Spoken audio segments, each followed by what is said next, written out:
see so many young people here. And I know some of you young people don't know history. Because all of your life you've never seen another president.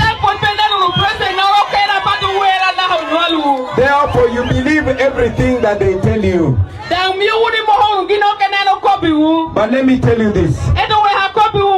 For some of us that read history, in 1980, there was a presidential election. Among the competitors, there was Dr. Milton Obote. He was the leader of UPC. There was Dr. Semogerere. He was the leader of DP. There was Chapa Karuanga. He was the leader of CP. And there was also Yoweri Museveni. He also had his own party. In that election, Museveni was the last. He got 1%. He got 1%. And Museveni claimed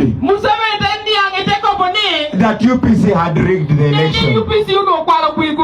Yes, mutelevu nkwaniriza nate ku Focus TV bali nnyo kubeera ng'ogoberera bali nnyo kubanga olaba hauna wosinzidde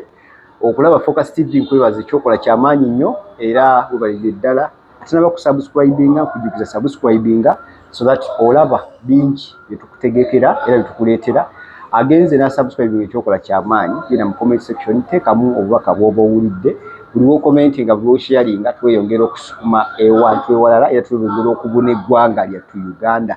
Abantu bonna abatulaba muzikiriza ez'enjawulo mbalamusiza nimbaga nti bali nnyo okubeera nga mulaba. Ndine Kojja Kagato tubeerako tuwayamuko ku bintu ebiri mu nsi yattu Uganda, ekusookera ddala naddala ebiri mu politics, tugwa wonna kasa kibanga kigwa mu nsi yattu Uganda kubanga kigenda mu maaso tukyogerako okusinziira ye engeri gy'abirabamu nangeri kijabitegeeramu akuwajjana obajje kyategeera kwekyo kiba kigenda maaso mu ggwanga. Olwakubaayo tulina ensonga ezigenda mu maaso mu ggwanga Uganda mwabaddemu Joel Ssenyonyi babadde bawanyisiganya ebigambo ne Kabanda mu parliament. Tugenda kutunulako tutunulirako ko ebiweero Robert Kyagulanyi Ssentamu gyabadde nga leero era agenze side zeyo Arua Kitugumu Gulu side zeyo mu northern naye agenda kuba tuyitayoko nkwaniriza sebo kali sebo walina kwangamba lulino ngamba nti tugamba nti assalamu alaikum wa rahmatullahi wa barakatuh. Wa alaikum assalam wa rahmatullahi wa barakatuh. Katembe sebo nkakoze bulungi si bulungi naye nga sinza kunenya kubanga ogezaako kageze. Amina. Obulamu bugamba ekifojja wange buba bulungi nga bwe nabubala bwe butambulira ddala tolina yadde kyemulugunya nti ekyokusooka obusosi nsaba bulamu bulijjo. Yes, bw'obulina bulina siri mulwadde siriki. Okay, Kojja nga bagambye nti mulamu bulungi talina buzibu yadde kinyuzaamu amaanyi kitongera amaanyi era nenyogera okujjukiza abatugoberera nti engeri gy'oyinza okuwagiramu Focus TV nagamba nti osobola okuwagira platforms ezaffe endala zetukolamu emirimu egituyamba okuleeta amawulire gano okugeza nga Focus event services bano bateekateeka mikolo era Kojja nga bwe twayogera luli nti omuntu budget gy'olina gyobakwasa nobagamba eno ye yange budget yange ku mbaga yange budget yange kwanjula kwange etutemaatema eyo netulaba nga tukuwa service ennungi ddala beyune bagezeeko mubeere nga mutambula nabo enamba screen tuziteekako ne baganda baffe aba Focus Farms and Chicken Supply bakugamba nti gwe wenna ayagala okuteeka ssente mu mulimu gw'okulunda enkoko ez'ennyama bakuyigiriza okuva ku zero mpaka okutuuka ku mutendera ogwo gw'ogamba nti kati ngize ate era bw'oyiga Kojja n'akatale tosumbuyibwa gwakakoba okajja waabwe omugugu gw'akatale era gubalekere bagamba n'enkoko zammwe zikoze ki enkoko zemwantendeka okulunda zikuze kakati nkoze ntya era bagenda kuba bakuddamu bakwanukira oyinza okuzimuggyako omuntu nga yazirunda n'ozigenda ozisupplyingira omuntu n'amala agawoza nindaamu zene zibikyankutte nindaamu munnange ate akatale kagootaana abantu be basupplies nabala bako nabitera mudda byonna wala linna bintu byen supplying oli addamu ebyo anti munange nga bwomanyi kwatagana ne Focus Farms and Chicken Supply bakuyambeko obere ng'ofuna mulimu gwo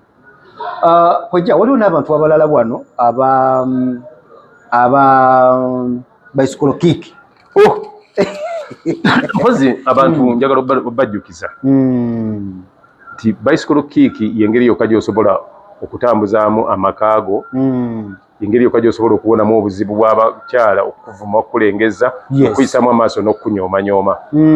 abasajja bangi nnyo bawuza mulabira awo yeeraga biki gwe tolaba bwayiwaayiwa ssente yeegula talina alowooza alina mukagamba alina kyalina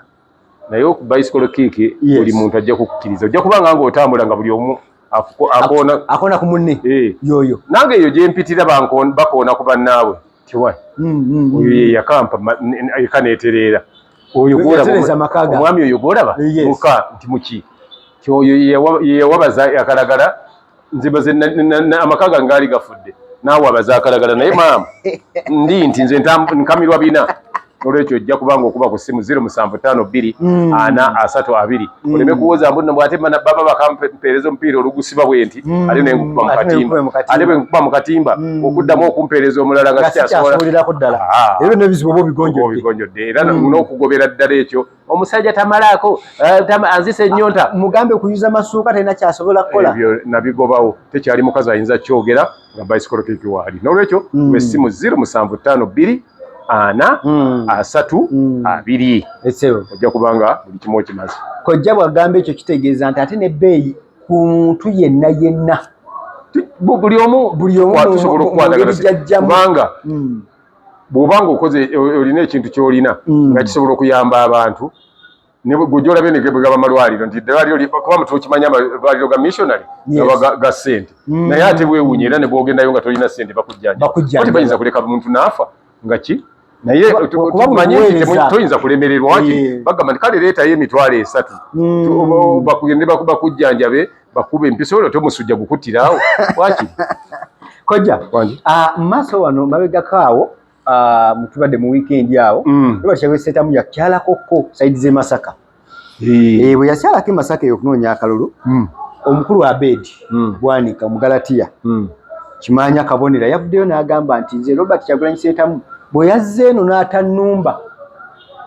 bwe yazze Masaka n'atatulumba oba n'atatuvuma simulinaako buzibu era abantu muli baddembe okumulonda ekisookera ddala nze neesinge ku bwa MP kitegeeza obwa pulezidenti siina kyembwa era ne bwe yandibadde yeesibye ku pulezidenti babadde tebayinza kulekawo Kyagulanyi ne balonda ye ekyo kyasooka kijje ne bw'atandikyogedde era n'abantu babadde tebakirowoolezaamu ekyo ate babalekawo ne bapulezidenti n'abadde afuga eggwanga bamulekawo ne balonda oli kati n'olwekyo no ye teyeenyigawo kubanga tewali ayinza kugamba message talina kyetegeeza ku bantu bamasaka kyeyayogedde okubagamba bannaaye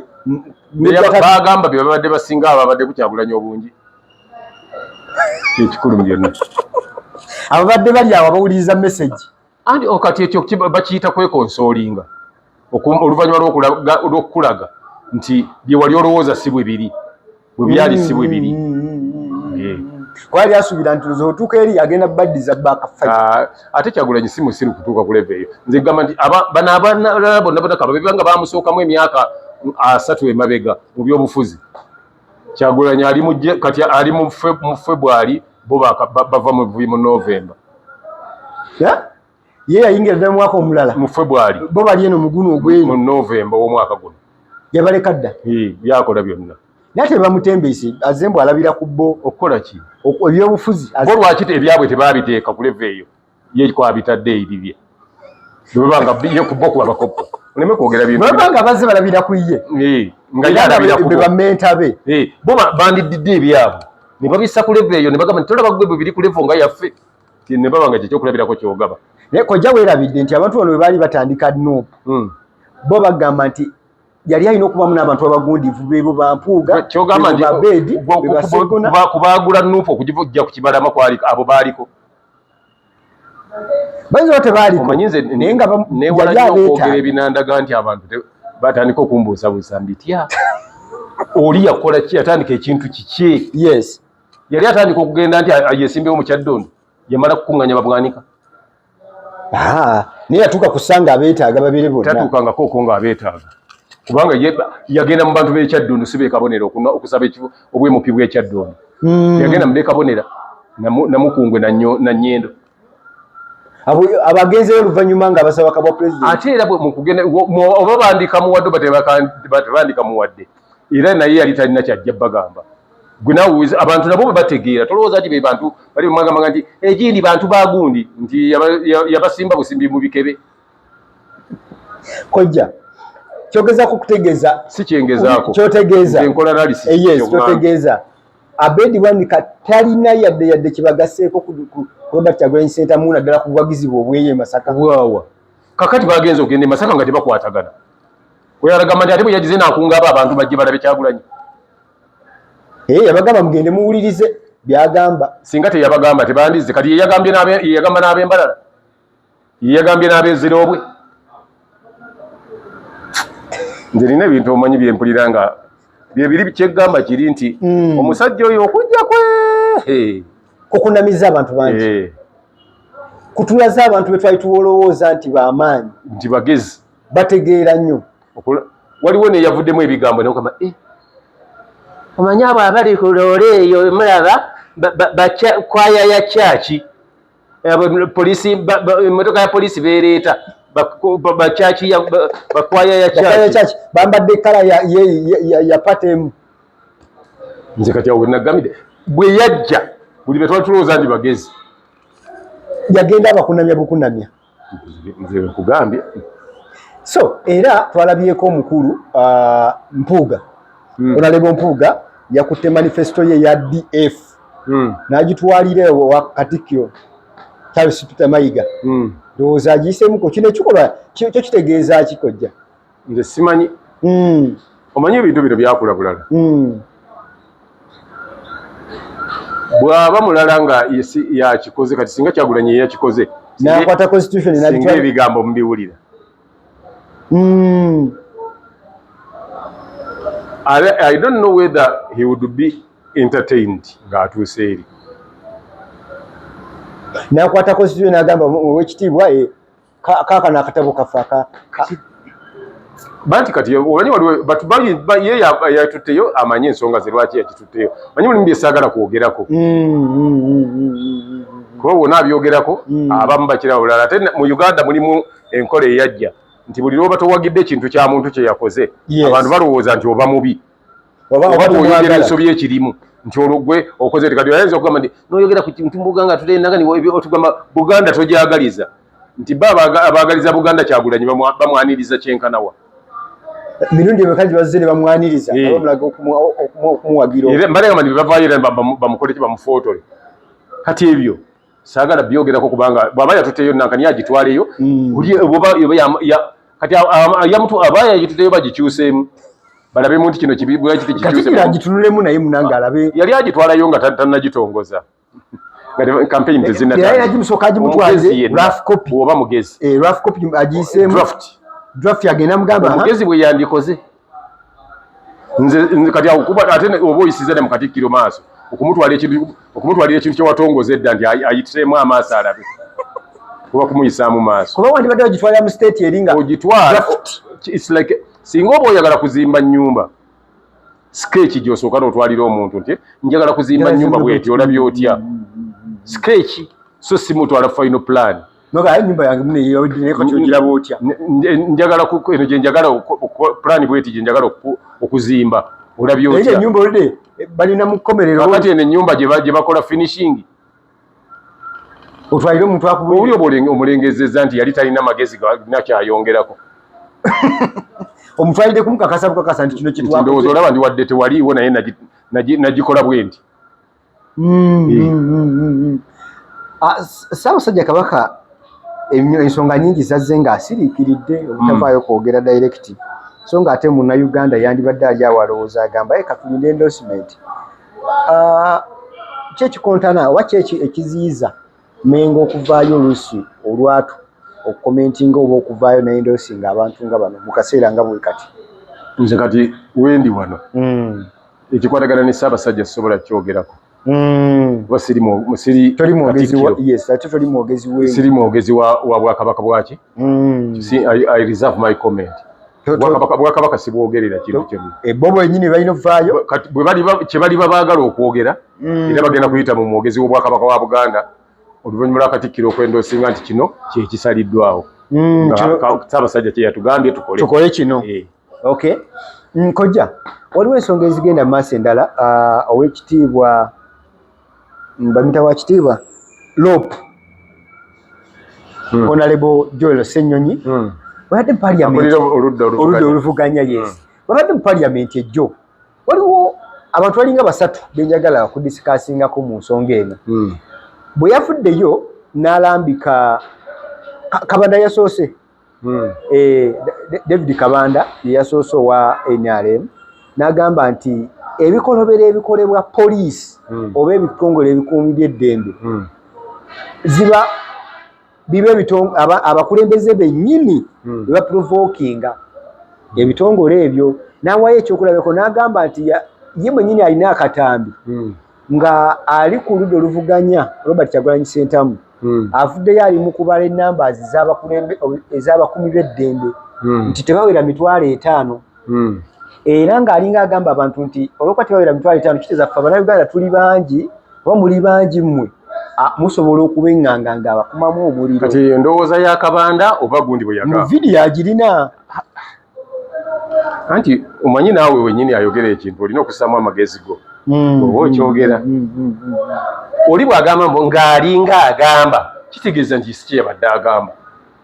kati ono ayogera bibye kubimalayo kuba ayagala kulaga nti bw'abeera mu palamenti naye ateesa oba muzeeyi tewalaba nange bwe nalumba Kyagulanyi naye ayagala bamulabe ndi yalumba kwani ku Kyagulanyi era bw'anaaba asaba gye bali nga basaba obululu tewawulidde bwe nabadde mu palamenti kye nayogedde ku Kyagulanyi. People should not think that they own the stability of Uganda oba peace ya Uganda nti bagirinako obwannannyini. Batumanya abakumi b'eddembe bye bakola kiŋŋamba bano aboogera ebyo nga Bakabanda ayogera ngaani ng'omubaka concerned citizen alaba ebigenda mu maaso kati aleeta nga wagambye nti alina obutambi nga gundi abalaba abasirikale ba Uganda abuleete ne gundi yamugambye nti nkuwadde eddakiika 40 obuleeteremu yabuleese otulage obutambi obwo bw'oyogerako nti gundi yakola kino ne kino atulage ne bwe yali ababala n'engeri gye yababalamu era otubuulire nti bw'ayogera kino nti mu Uganda nti abantu bali emitwalo ameka oba 2 oba 10 abantu tuli obukadde na butano si kituufu abantu si be basinga abasirikale obungi kikyamu kale akiproving abasirikale be basinga obungi nti oli kyayogedde kikyamu okwogera ekyo oli abatalina kyagamba nange nsobola okugamba mu bantu muliro okugamba nti abantu Uganda tuli bangi kati n'abawubosi ababala obululu abantu Bannayuganda nabo babakuma mu bantu muliro baba babala Bannayuganda ne bagamba nti Bannayuganda bali obukadde bwe buti baba bakumye mu bantu muliro baba batuwadde ennamba gw'otandikirawo amagezi go kuwa nti oli okwogera ekyo aba akumye mu bantu muliro waliwo atasobola kiraba nti tubeera mu area akati gw'osula we nze nsula Makindi abantu abasula Makindi be batono okusinga abasirikale abali e Makindi kakati naawe onayogera nti Makindi aliko abantu bangi nnyo basinga n'abasirikale oba okumye mu bantu muliro kojja oli yakitedde mu state bweti babadde bali mu kwogera kyoyagala njogere nti yakitadde mu naawe kyoyogereramu Bobi Wine kye yayogera kuba gwe kati omanyi nammwe muli compromised kakati nammwe mwagala bwe boogera ekintu nga mugamba naye ekyo Bobi Wine yakyogera kale mpitira mbwe yayogera kojja labayo ensonga yabadde engeri ab'ebyokwerinda gye bakuttemu ensonga kakati ogwo guba musango gwa Bobi Wine ab'ebyokwerinda babanga bye bakola bireetera Uganda okunyiiga guba musango gwa Bobi Wine. Nze njagalira okozeseza amagezi go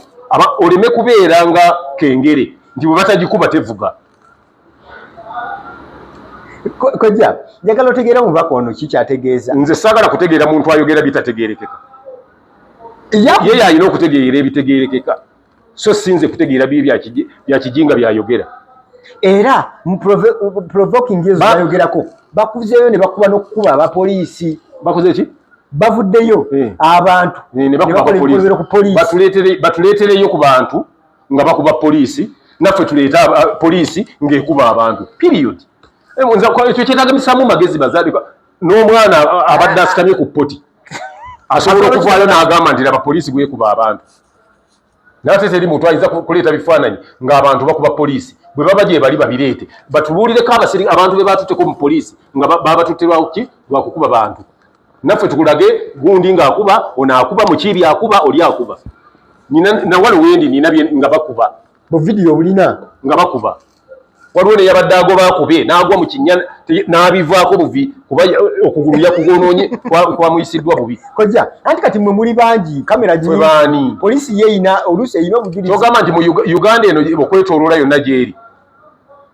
ffe twagisimbira kamera ezo ffe tujazika kamera ze basimba mu buli bitundu muleme kwogera nga batalina magezi waliwo oluguudo lwoyitako nga tekuli kamera kweziri era ziba zabanuupu za poliisi era zikolera akati lwaki ogamba nti ffe tulina nnyingi bo tebalina waliwo woogenda nga bakyagulanyaali nga kuliko tewali basirikale ba poliisi balina kamera bakwata bifaananyi batugiremu gundi bukiriipu ng'abantu bakuba poliisi okusinga okwereega n'abantu bonna bajje bujja bujulizi babuleete kuba ne gundi yasabye dda Kabanda aleete gundi vidiyo ze yagambye zaalina azikwase speaker zagamba nti Bugwani akuma omuliro mu bantu ani atakuma mu muliro mu bantu abagamba nti bwe kinaba kyetagisa kutta bantu tujja batta naye wano nuupu tejja kuwangulawo bo tebakuma mu bantu muliro mwogera ebintu ebyekisiru nze bweyo ensonga mabaddemu gundi Joel Ssenyonyi agamba nti procession zino ze bagaana abantu okuŋŋaana okuwubira ku muntu waabwe nti poliisi ejja nebaziiza nebalemesa n'okutuuka mu kifo kye balina otuukamu ng'obudde bukyali obwa electoral mission bwe yagamba era ye Kabanda n'agamba nti procession zino tebasobola kuzikola Robert Kyagulanyi n'ova emagere mu mmotoka n'otuula munda n'ovuga n'ogamba tusisinkana wanti Luweero sayidi kikusebi emmotoka yo n'etuuka butuusi wali ku bantu ayogera ekyo ani akyogera ekyo Kabanda agamba Kabanda yayogera kati Kabanda alina amagezi genkana bwatyo tuba tusooka okumanya bw'aba ayogera ebyo alina amagezi genkana bwe olaba n'omuntu abeera ku kyalo toyinza kutambula straight n'ova gy'ovudde n'ogenda mu paaka gy'olaga nga tolina bw'oyogedde nabo ng'oyina ku luuyi eri bwe kikolebwa bo bwe bakikola ani bo ng'ab'enyale mu bakikola nze mbeera Luweero pulezidenti bwe yali ajja Luweero teyalemererwa okuyita ew'obulenzi n'ayimirira nekimuwaliza okuyimirira nze nali kyabeera ewazana esayidi z'ewazana teyalemererwako okuyita ewazana n'ayimirira ewazana lwe yabawa n'esente n'amabaati g'akatalaako pulezidenti tewali lwe yalemererwa kuyita ku ssaawa ya Queen ng'abantu baguddeawo bamuyayaanira kakati bagezaako okulaga nti tewaliwo omuntu ateekwa kwagalwa twana extent nti bamugoberera bagambe nti omuntu takkirizibwa kuba nabawagizi period nti tujjanga kubaleetera ku biroole tugambe nti bano bakwaya tibano bakwaya betuleese Speaker agambye ako tannabiraba tali shuwa ye yali mbalala waliwo eyagambye nti kwaya yabakaki mbirina nabyo kwaya yaleese bayimbi bakwaya ng'era bagamba nti eyo kwaya yabadde mbukwaye ne bawaayiriza mbu ya kyaki naye twagala kumanya ya kyaki ki eyabadde erese abantu ne babanga kyaki etalina ntambula ng'erina bateeka ku biroole bya poliisi ate kwayo yabadde erina omukisa poliisi okubanga yegitambuza poliisi seba okwewaayo nayo ekutambuliza abantu bakwayayo obeera na mukisa kuba ennaku zino tebaagala bintu ebyo Speaker yagamba yali mbalala era ebyo ebintu tabikola ki teyabiraba tannabiraba nedda bw'aba teyabiraba naye tetukyewuunya waba teyabiraba ayinza obutabiraba era ate oba ne gundi tabiraba ne mwami byabakama tabiraba netabiraba mulimu ebintu byotasobola kulaba kati ng'ebyo naddala bwe biba nga bikolebwa bali ate ebintu ebirala bwe baba bakuba abanuupu be baba babeera balumbye poliisi era abanuupu bavudde ne bagenda ku poliisi so si police yavudde mu barracks yayo negenda gye babadde balaze abantu balumbye ku barracks balumbye barracks ne batandika okuba abasirikale kojja kagato sipiika w'eggwanga wavaayo ng'akola lolozize kino kyakola kibeera kyandibadde kiri feya okugamba nti kati ng'eyo ensonga eyo gye yaleese n'avaayo n'agamba nze sibimanyi bw'aba tabimanyi ng'ekyo tukivaako agenda bimanya agenda bimanya bw'aba tabimanyi anti abantu abamu balowooza nti bw'obeera mu kifo oba tojja kivaamu naye osooka n'obuuza nti obwa sipiika babutongozza mu kisanja kino nti waliwo ababadde bajja nga babeerawo basipiika babadde bajja babeerawo ab'enjawulo kati awo wotemalyamu nga ag'oluwaawo teweemalaamu mu bintu ebimu oyinza naawe waliwo ekiyinza okutuukawo ne bagamba oli nagamba nze saabiraba sibimanyi nakugamba nze byoyogerako wallahi sibirabangako mpulira bipya nze waliwo omulamuzi Byabakamalo yayogera ekigambo neŋŋamba nti Uganda gyeraga ye mwami gwe baatuteera muki okuteekateeka akalulu akali free and fair yavuddemu ebyo nti ayabaasi neŋŋamba nti ayabaasi yagamba nti ye teyasobola kulaba bintu byaliwo byali bigenda mu maaso kuba yali talina DSTV lwaki ogamba nti muntu ayinza okuba muni teyabiraba Electoral Commission ayinza okuba muni tanabiraba abaana tebanabimutuusaako luli yali talina DSTV kati engeri gye yagifuna ndowooza abiraba ebigenda mu maaso Electoral Commission nebeera ne laptop emitwalo egisoba mu 4 nereeta n'obuuma buno bwe tulonderako bwonna naye nga teyasobola kuleeta diishi n'agisobozesa kulaba bintu biri mu ggwanga kugoberera abantu naye mulimu n'ebintu byetulina nti okwogera abantu obutaabutalaga nti oba nkiyite kibwe nakyogera abantu bajja kulowooza nvuma abantu obutalaga nti gwe byoyogera tebiva wansi wa ntobo ya mutima gwo nti bakukaka bikake nga tulabako jjo oluusi ayogera ebintu naye nga waliwo ababimutuma kakati nga olaba akantu ako kali awo oyo konemu okawulirize Spinners needed. The 6.1 billion is for t-shirts. It's for t-shirts. The transport rebate is 2.3 billion. How government spent 6 billion on t-shirts? Oyo naye yabyogedde naye ng'olaba nti ali ku bunkenke bamugambye gwe soma teri ajja kuwakanya t-shirt emitwalo 65 mitwalo t-shirts ziri emitwalo 54 ne basasanya biliyoni 6 kitegeeza t-shirt bazikoze mu gold ne t-shirt kizo zaki obaza ababaka ba parliament kwambala ababaka ba parliament bali emitwalo 54 kubanga government spent anti t-shirt we bali emitwalo 54 ababaka ba parliament bali emitwalo 54 doza bwe mwayambala ko ezenjawulo bagenda kukyusa t-shirt za gold za diamond omukulu lipooti gyatuwadde anti kati nze byengezako kugamba nti abantu boogera ebintu okubanga bye nga bamugamba yogera ebintu obimaleyo tobikomya mu kkubo so kati Mwami Kabanda bw'aba ayogera byayogera tabyogera in good faith ayogera kulaga bosi bwe biriba biwedde nti naye tewawulira bwe challenge nga sajja nange namuliko bubi wawulira nga muliko bwenti ne bwenti nakyo kikulu nnyo mu bantu bwe babeera bakola nankanyezi bwabazze okuvayo baveeko baliko byogera naye bw'obanga otolira nti byoyogera ate we walanga okwogera ebinaalaga nti abantu bwe nakizulira nti tolina magezi nti waliwo oluusi byoyogera ng'abantu ne balabanga ggwe atalina ki magezi kati nabyo olina obyewala kati mu kwogera bw'ogamba nti olina vidiyo nti onazo ngagundi ayogera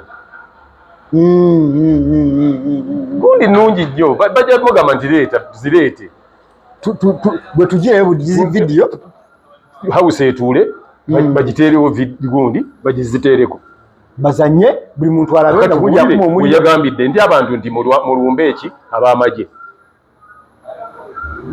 Tati awutowulira nga alinga agamba ng'olaba emmese ewedde emirimu mbu ng'alinga agamba ng'ani awulira amajani g'embooza naye bwaliyo statement yakolebwa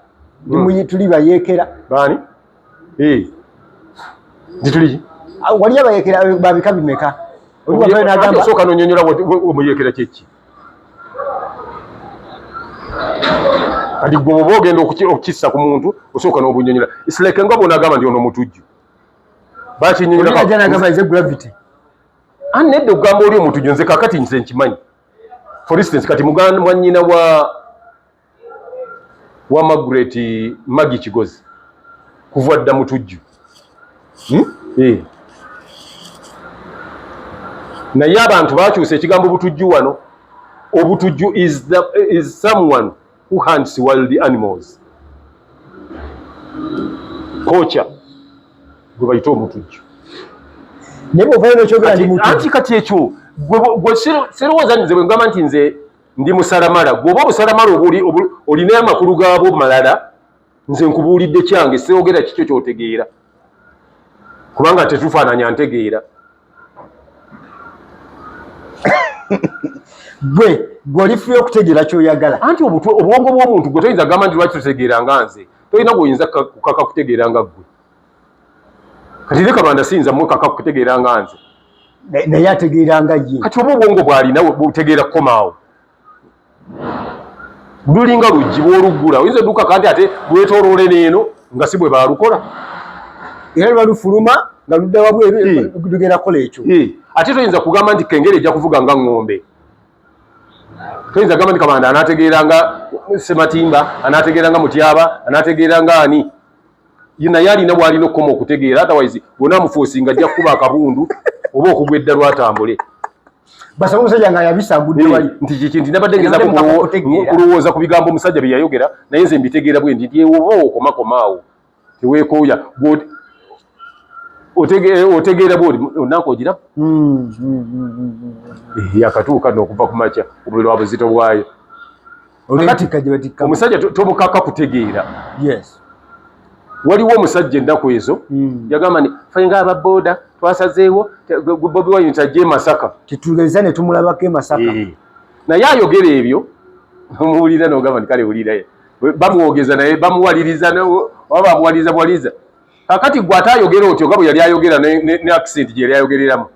gwe ate ogoba Kyagulanyi e Masaka kojjako accent kaliwa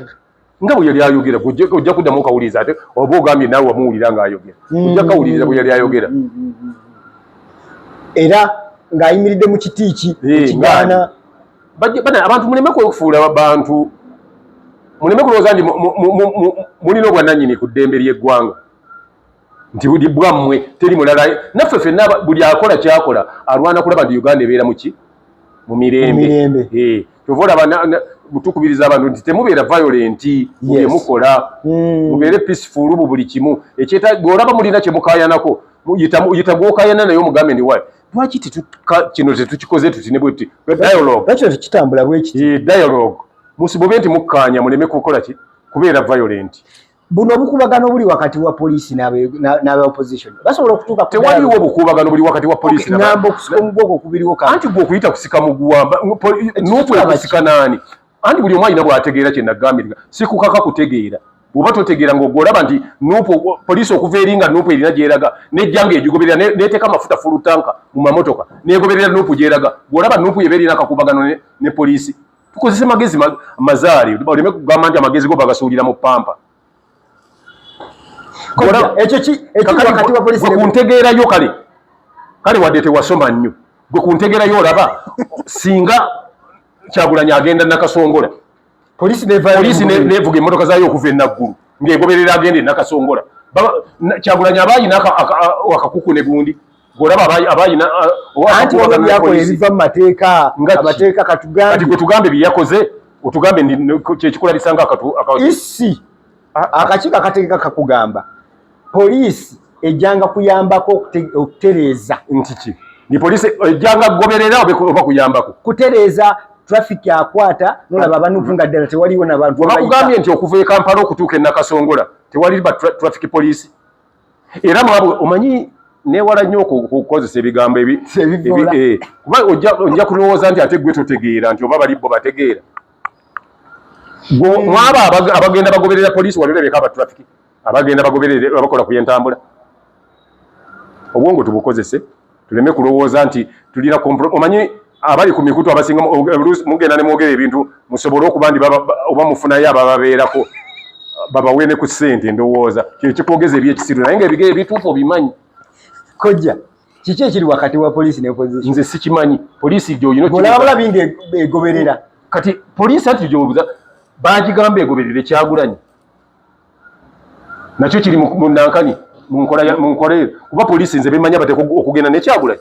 electoral commission yabamuwa kati bano abalala bakimanyi kati bano abalala banona ki ne batuuka n'okutomera abawagizi be ne bamala ne bafuuyira paper spray naye era ng'atalina magezi agamba nti erina kakubagano kati abo nabo mba nkomaawo nga luli bwe nawulira buli wamagye avaayo buli musirikale avaayo buli yavaayo ayogerera electoral commission bwe munagenda ne mulonda ne mutuula ennyo we balondera tujja basiba mwe baani kati bona nga bani munnayuganda takkirizibwa kukuuma kalulu ke tuleete bazambiya be baba katukuumira tuleete bakalamojje bezimbabwe tuleete bangola akalulu munnayuganda kakubya ate n'omugamba ndi vaawo tobeerawo we kali tokakuuma ekisoboka ekyo omanyi waliwo n'okugereesaamu waliwo okugereesa olina agamba kankyogere oyinza okugamba abaana nti engeri gye mwaleeta amabaati ne tuzimba enju eno classroom zino temukkirizibwa zisomeramu muziveemu temwegama mumusana abantu bannayuganda be bavudde eka bw'ozza otawaanirako bw'ozza ogamba muze bujje enkalala mujje mulonde bamaze okulonda nti ate muve wano temukkirizibwa kutunuulira bivudde mu kalulu mba ntegeera temukkirizibwa kujja kukuuma kalulu ate nno ne boogera nga omanyi teri kibinga Katonda bw'akumma okutegeera byogenda okwogera kibi n'okwogera ekintu nga tolowoozezza nomala gavaayo n'oyogera nga gweoyagala anti oyagala kulaga mukamaawo nti muzeeyi tewawulira bye nayogera nga okulonda kugenda nagamba nti abantu baveewo we babalira obululu amateeka gagamba nti abamaze okulonda bayimirira emita 2 okuva we balondedde so si kugenda kakati gwe olwaleero ovaayo ng'olina mulamuzi mulamba ogamba nti temubeerawo mu ddeeka teriiyo mu constitution etteeka liragira abantu kuddaka olw'okuba balonze era tekirina wadde ekikwatira okugjako ng'agamba nti agenda gakozesa amateeka nga ye aleesegage ne constitution geetamanyi kati era nti n'amateeka tegaliiyo era agalagira abantu nti ababa batannavaawo obakwata n'obayola n'obasiba nga bwe yagambye titujja kubasiba lwaki kubanga tebagenzeka kuba balemedde omuntu yekka ali omu asobola okulagira eggwanga abantu b'eggwanga okudda eka pulezidenti wa ggwanga yekka yasobola okulagira nti olunaku lw'enkya abantu bonna tebavaawo waka naye awatali ekyo n'owa ebyokulonda naawe ova eri ogamemba abantu mu ddeeka tuligenda okulaba nga n'akulira niira naye ayogera tuligenda okuwulira nti mukyali nno mu ebyo akulira ebya driving permit yalagidde naye temuve waka aleme bantu kwewa buyinza bwe batalina koja lwaki abantu bakozesa bati ofiisi zezaabwe kulaga maanyi anti nakugamba nti Uganda yagenda neefuna obwetwaze bwe yafuna bakuyita ameefuga yes yo Buganda neefuna bwetwaze kati Buganda yeetwala Uganda yo efuga kati Buganda erina omuntu asobola gikulembera Uganda erina agifuga kyokolaba byabakola bagamba bya bufuzi era omuntu akulembera ebyobufuzi bw'aba alina waalaga bayiwa w'amagye naye ate alina ebyobukulembeze abantu beereeta bokka era bye bamukolera ekkubo wanaayita ne bamukuuma omuntu omufuzi teri ayinza ng'alina gy'alaga teri bantu bayinza genda ne bakuba t-shirt ze ne bazitambula nazo ne bazigula naye ono omukulembeze t-shirt y'abantu bagigula $5,000 ne bajambala. Kojja ku mufuzi w'ekiro kino okubeera anti nze nkubuulidde njagala ng'omufuzi anaayita waawo oba bakkiriza wadde ayagala okufuka okuvaawo ng'agenda kubikozesa luguudo bwati ayitewo olaba oba bakukkiriza njagala abe nga ajja gwe osumulule empale nti ogenda kufuka olabe ekinaddako oyo ye mufuzi naye ate omukulembeze kabaka bw'abajja ng'alina waayita oba yise bantu oba ani bw'aba ayitawo olaba abantu baayitamu embeera ebeerawo kati bwolaba ng'abantu bebamu be bali mu ggwanga lwaki omufuzi bw'aba ayitawo wabeerawo mbeera bw'etyo ebyokwerinda ne bibeera nga binywezeddwa lwaki enkozesa ya ofiisi ye determining embeera ebeerawo byabakama ofiisi ye bwatyo bwagikozesa naye ate waliwo n'abalina ofiisi ennene okusinga ezo enene okusinga eyabyabakama kubanga buli lunaku olukya abantu bafuna nankazannira naye ate si buli lunaku nti balonda wannira ye yandibadde asobola okulangirira ebyo byayogera kuba ye buli lunaku ebeerayo abazaalibwa abafa nga bonna beetagisa nnira yandibadde alangirira ekyo naye najja mu myaka 5 nalyoka addamu naye yaleeta amateeka n'atuuka n'okugamba mbu nja kubasiba gwani osibe ng'omusibira ki era osinziira mu tteeka ki okundagira nzirenze mu nju eka neebake omulala yavaayo n'agamba mbu kubanga eggwanga teririna toyireeti zimala we temujja kubeera mulondera mulimu gw'abantu bano abaza okulonda okugula kaabuyonjo baziteeke we banaalondera oba electoral commission weba egenda okutegeka okulonda ebyo byonna ebisuubira babaayo tebakozesa kaabuyonjo ebbanga lye bamala we balondera bazikozesa lwaki mu budget yaabwe tebakiteekamu nti tulina polling stations mmeka nti bweziti tugule toilets bweziti olaba n'omuntu nga ategese embaga ateekawo toilets kitegeeza nti ekitongole ekiramba ekirina ne budget kukikolera ne supplement kigisaba nti sente ze mwatula tezaamala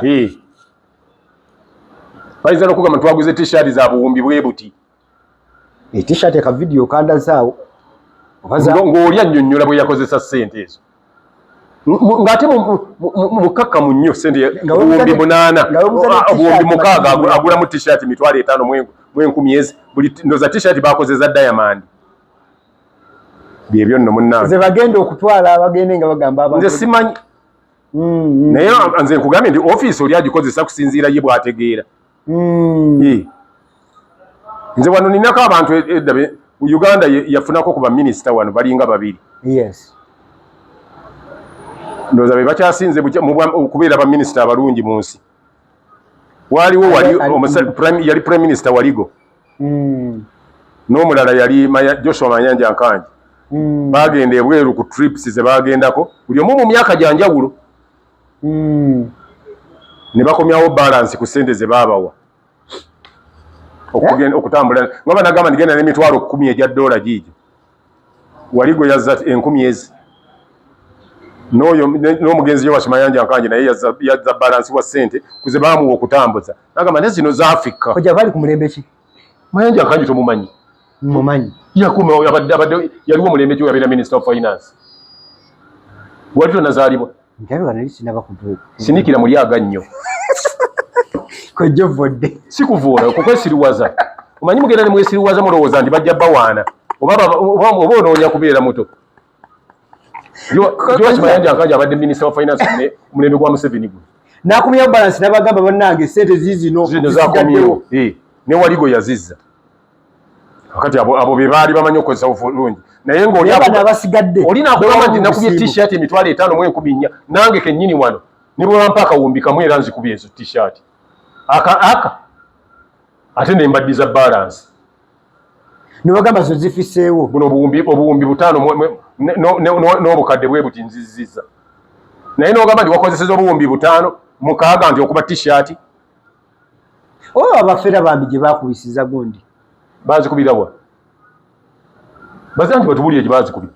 kuba gavumenti yemu yetugamba nti bubu by Uganda build Uganda kati awo saagala kwongera ku kyekyo tunzike kojja nga tumaliriza saba umbe ne kano tusobola okufuna omukulembeze nga ali mu byabufuzi bibyoyogeddeko nga asobola okubeera n'abantu reception y'abantu ngeyo ngabo ogambi bogereseza tusobola omufuna ne Museveni yali bwati abantu nze nyinza okugamba nti tewali mukulembeze gwe bayagala nga Museveni taliyo emyaka ng'emeka okumala emyaka 5 nga bamwagala gyasooka gyonna 5 mwata omukulu abakulembeze abalala bagenda okuwera nga abantu babakuwe naye sina 5 10 emyaka 10 egyasooka bino byonna byonna ebiriwo bitandise ndowooza kuba abamuliko be yali nabo abasinga bagenze bafa ndowooza kati abapya abazimbe baleese bino byonna okubaawo bebaze babitobwanganya babikola naye ye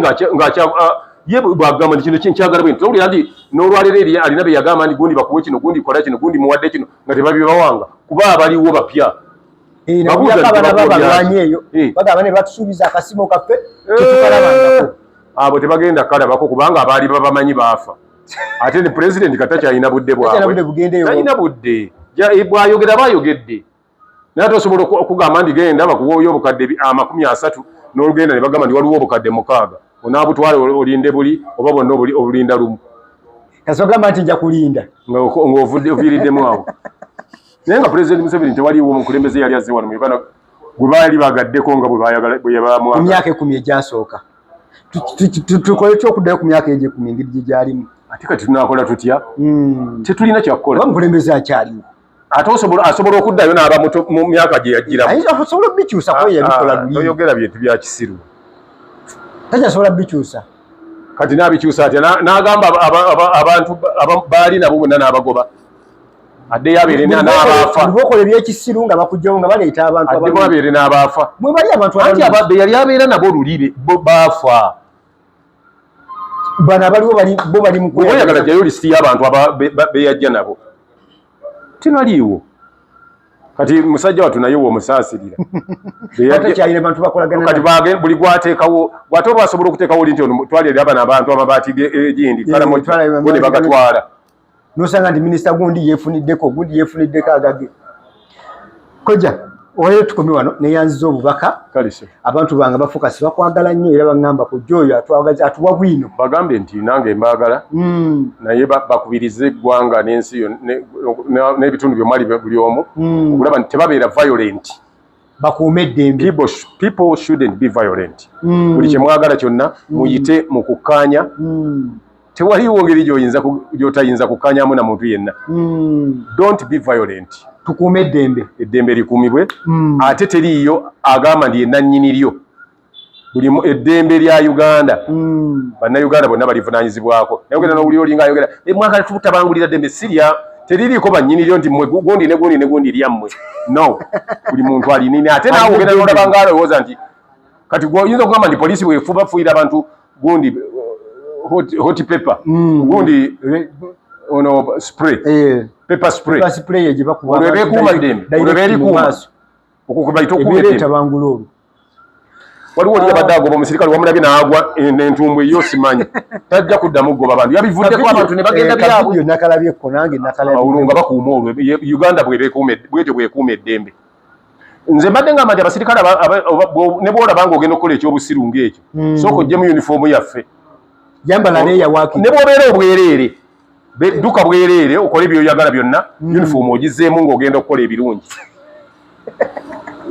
obadde mulabi mulungi okuva gye twatandikidde mbadde nekojja kagato ng'akuyisiza mu kyebigenda maaso mu ggwanga lyettu Uganda leero n'enkya nja kubanga mukuleetera mu biseera ebyenjawulo tuwayemuko naye nga tuwulira engeri ki gy'alabamu engeri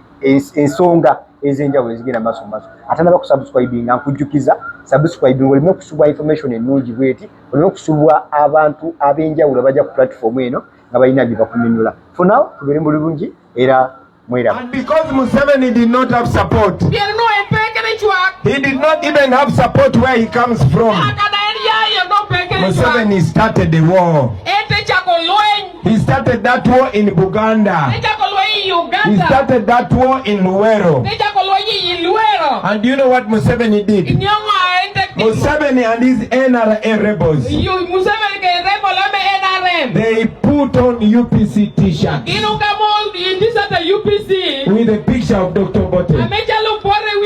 And they went to the villages of Buganda. And they started killing people. And after they killed people, they came back after 1 or 2 hours. And they said the people of Obote have killed you. And after that war, Museveni's regime kept teaching the people in Buganda that UPC killed them. Until in 2001, when Kainda Otafire spoke the truth, and he said the NRA people are the ones that killed people there. But it was almost too late, because they had told us to hate each other. They had taught the new generation to look at each other as enemies. I am happy to announce to you today that those lies are over. I said those lies are over. And to confirm what I am talking about now, the first time I came to Lango to campaign, I was invited by my brother, Honorable Jimmy Akena. And I also had the opportunity to lay a wreath on the grave of the founding father, Dr. Milton Obote. And we said, divide and rule is over. The same person who said he was fighting for democracy, he is now scared of people campaigning. Ever since I started campaigning in Buganda, you have been watching the TV. It has been tear gas and bullets. Museveni says there was no democracy during the days of Dr. Obote. But in the days of Dr. Obote, a presidential candidate did not have to put on a bulletproof and a helmet when they were campaigning.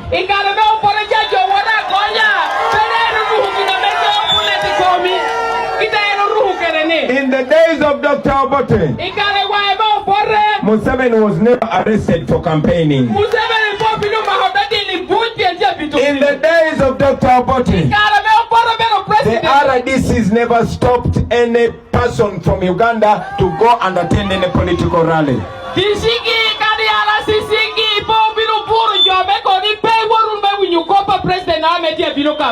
Today, you will see military and police cars following us everywhere.